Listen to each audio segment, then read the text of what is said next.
subscribe to the channel. When Daniel was 23, his life was simple, painfully simple.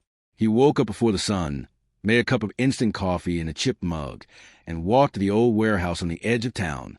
The pay was low, the work was hard, and the air smelled like dust and oil. But Daniel didn't complain. He told himself that one day, somehow, this would all make sense. At the warehouse, he stacked boxes, moved pallets, and learned the rhythm of hard labor. Most of the guys around him hated the job. They counted minutes until lunch and hours until Friday. But Daniel was different.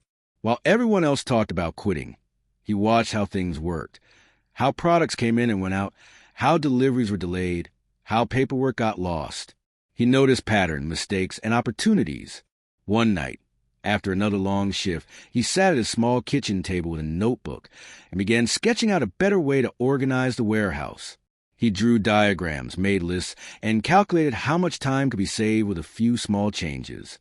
He had no management degree, no fancy title, just curiosity and the will to make things better. The next morning, he showed his notes to his supervisor. The man laughed at first, but after a week of trying Daniel's system, things began to move faster.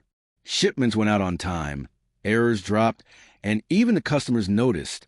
2 months later, Daniel was promoted to shift manager. It wasn't a huge raise, but it was proof that effort mattered, that small success lit something inside him. He started reading every book he could find about business and logistics.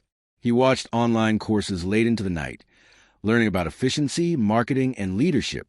He saved money, avoided unnecessary expenses, and dreamed quietly of something bigger, his own company. When he turned 30, he finally took the leap. He quit his job and opened a small delivery business with 1 borrowed truck and 2 employees, his cousin and his best friend. The first year was chaos. They made mistakes, lost clients, and nearly went broke. Daniel sold his old car to keep the business alive. There were nights when he couldn't sleep, wondering if he'd made the biggest mistake of his life. But he kept pushing. He called clients personally, offered discounts, guaranteed reliability.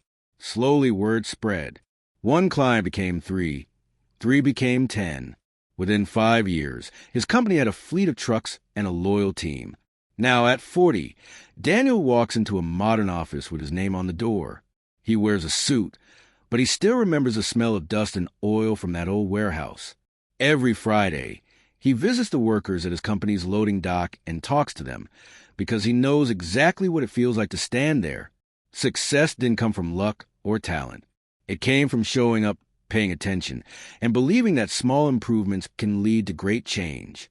And every time someone asks him for advice, Daniel smiles and says, "Work hard, stay curious, and never forget where you started."